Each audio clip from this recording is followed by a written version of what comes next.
On a recent interview with noted skeptic Stephen Greenstreet, the former director of the Pentagon's UFO office, the All-Domain Anomaly Resolution Office, Dr. Sean Kirkpatrick, appears to be caught in a lie.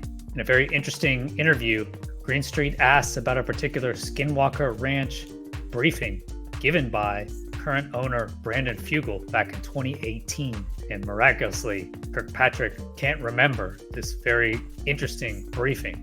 But looks like later data does come out. Fugal has photos. Thanks for being here.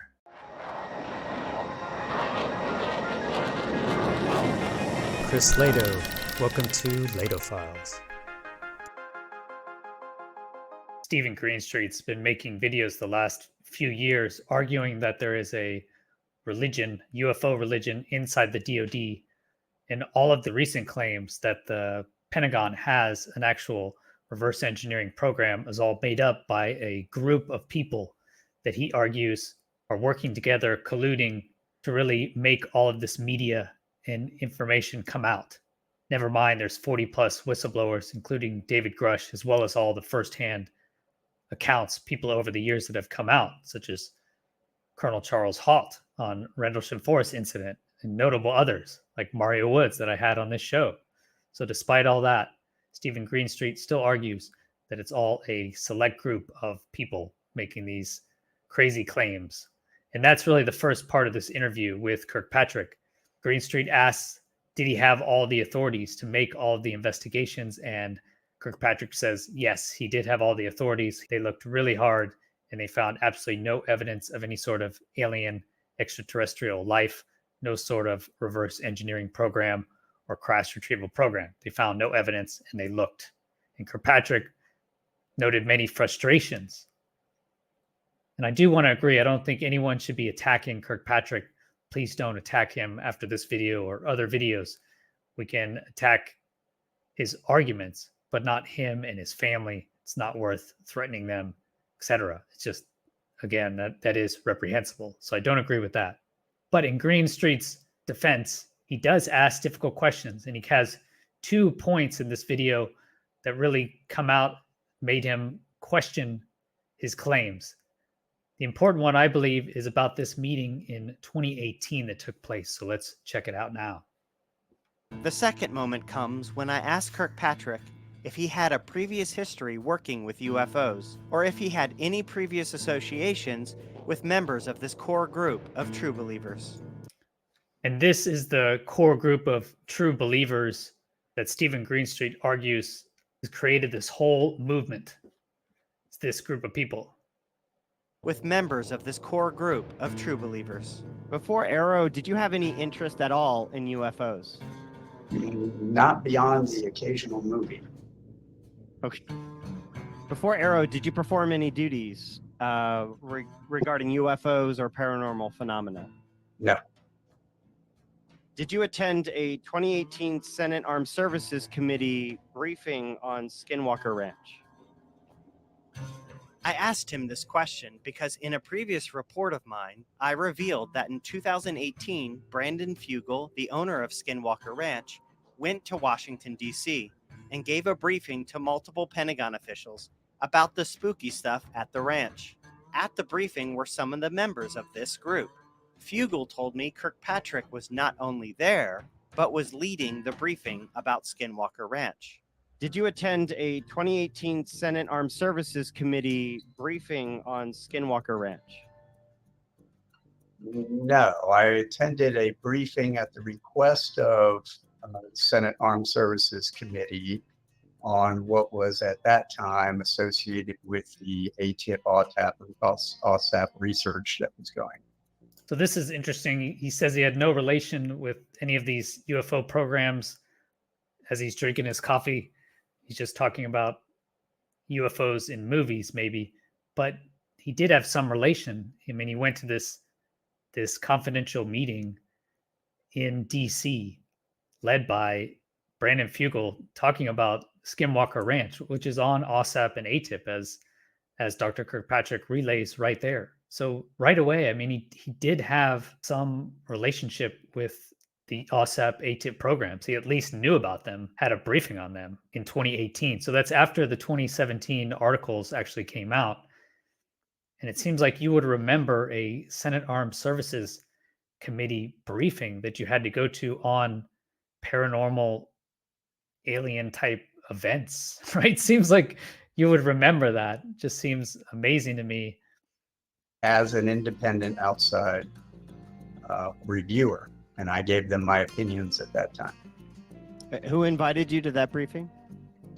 It was one of the staffers. Okay, Just- one of the staffers on SASC. Right. Got it. And you're saying that this was like an offset of OSAP ATIP? That's my understanding at the time. Was it was a spin out of those programs. In 2018. Wow. Okay. So those Brandon- programs were ended. The research by these independent people, because this was not an official government briefing. This was a briefing by people that were not associated with the government. So, Okay, so this briefing was not an official DoD Pentagon briefing. oh, absolutely not. Okay. But it was still called by the Senate Armed Services Committee. Seems amazing that he'd go to this meeting that was on OSAP, that was on ATIP after the 2017 article. So he must have known all about the UAPs in the news. And now he's going to this meeting on Skinwalker Ranch. And we'll see later, it's actually titled Skinwalker Ranch. And he's asked his opinions on it. And he gives his opinions, which he doesn't relate in this interview, but he does give his opinions at the time. And yet doesn't remember meeting Brandon Fugel, and initially says, tries to discount this meeting, that he didn't know anything about it. So quite interesting. It really does hit at his credibility, if not his credibility, at least his mindset before taking the job. So what were his considerations? What were his inputs? Was it, this is all nonsense, it should not be taken seriously? If that's the case, then he's arguably a skeptic already and not as objective as he claims at the first half of this video to provide his objective opinions on UAPs and try to solve the anomaly resolutions. Brandon Fugel, the owner of Skinwalker Ranch, says you, quote, led that briefing in 2018 and claims you said you were, quote, already fully aware of the reality of UFO phenomena. Is that accurate? I wasn't leading anything. I had another job at the time, and I was brought in as an independent, objective reviewer of what the SASC was being told. Okay. Because this offered a little bit of a curveball in my reporting, because I did a whole deep dive on Skinwalker Ranch. Brandon Fugel told me about the briefing, said, you were there. And he said that, Kirkpatrick said that UFOs are real in this briefing. And when I reported that, I think the UFO community at the time was like, oh, Kirkpatrick's a UFO guy because Fugel said so. And then when your report came out, they're like, wait, what the hell? Yeah, no, Kirkpatrick did not say aliens were real. Or UFOs were real, that the reality, quote, the reality of UFO phenomena is real. No, I never said that. Before Arrow, did you have any association with any of these folks, any of the people in this core group of believers? No. So like when you went to that briefing in 2018 where you said OSAP ATIP folks were there, you didn't know any of those people? Not at the time. Okay. Not that I remember. I think I met all the people associated with this all at that time. Was probably around the first that I'd ever met them. Okay, so he admits that he was at this unofficial 2018 Skinwalker Ranch briefing, but only on invitation and only as an independent, objective reviewer. Okay, but seriously, what was he even doing there? How can he say that he had no interest or duties regarding UFOs before 2022 if he's attending briefings in 2018 about one of the most famous UFO spots on planet Earth? I could have pushed him more on this, but time was ticking and I wanted to cover more topics. I emailed Kirkpatrick some follow-up questions, and he said this: I ended up at that briefing because a congressional staffer asked me to attend as an objective third-party scientist to listen to the presentation. I did not know it was about Skinwalker Ranch until later. I don't recall it being referenced by that name during the briefing. He doesn't recall Skinwalker Ranch even being referenced? I replied by sending Kirkpatrick this PowerPoint presentation that Brandon Fugel claims he presented at the briefing. Skinwalker Ranch is all over it, and it's all about Skinwalker Ranch. Okay, so the whole briefing was about Skinwalker Ranch, and Brandon Fugel sent the slides to Stephen Greenstreet. So in Stephen Greenstreet's defense, as a noted skeptic, he does make the argument as how can Kirkpatrick say he's not affiliated with UFOs at all? And if he's being invited to these meetings, why is he invited to this meeting as a high-level intelligence representative? Okay, and this is from Brandon Fugel's ex-post, May 10th.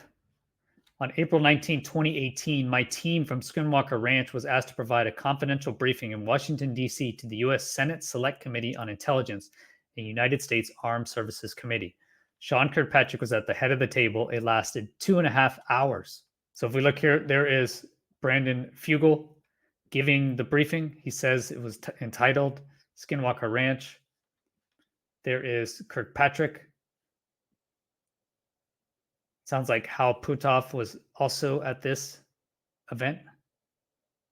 There he is looking at the camera. Is he looking? Why is someone taking pictures? So Brandon Fugel, he had his aide take a picture so we'd have later documentation, which does seem kind of sketchy as well. Interesting, Jim Segala. There's Hal Puthoff along with Brandon Fugel. And confidential briefing, it's titled Skinwalker Ranch. Is here a confidential briefing with cameras? There weren't supposed to be cameras. I instructed our paralegal to discreetly create a record of it in case I needed it in the future. Look at that. Pretty impressive. Dr. Kirkpatrick's definitely been a controversial figure from the very beginning. It seems like he is a noted skeptic and sounds like he came into this job as the director of AARO. He says he's given a completely objective scientific viewpoint to this and is frustrated that no one will listen to his claims. But his claims do seem to mirror exactly what Mick West has said in the past. Seems like he takes the exact arguments, and they've never actually taken the hard cases. What about the Nimitz? What about Stephenville? Or what about the East Coast events with Ryan Graves? What about the gimbal video? Ryan Graves has radar evidence along with eyewitness accounts that it's inside 10 nautical miles.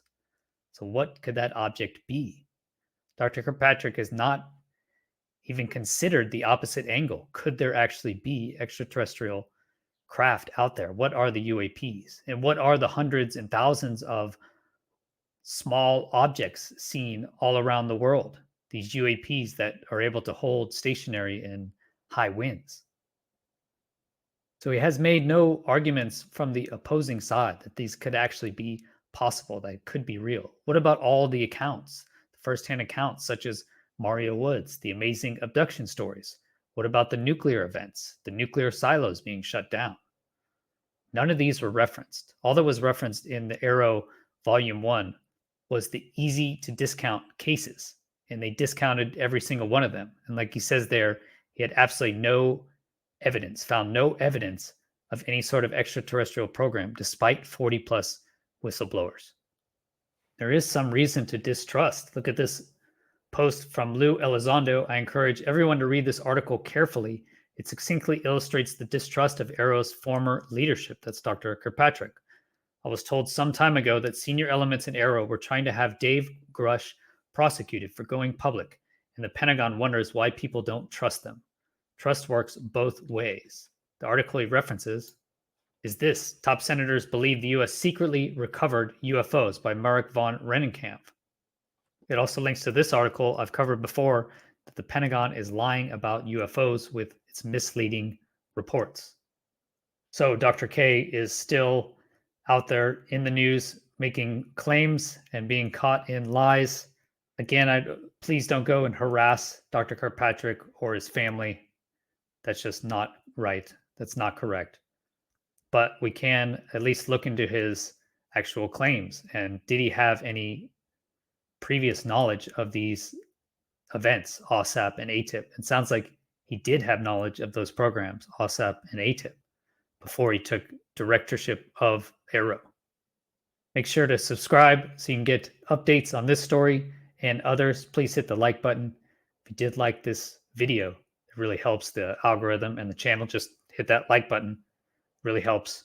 And if you want to get exclusive content and support the channel, link is in the description, or you can click this little button right here and go to patreon.com/Chris Lehto for only $5 a month. We also have additional merchandise for anyone above $5 a month for long-term supporters. You can also become a YouTube member like these people here. Have a great rest of your day. Peace.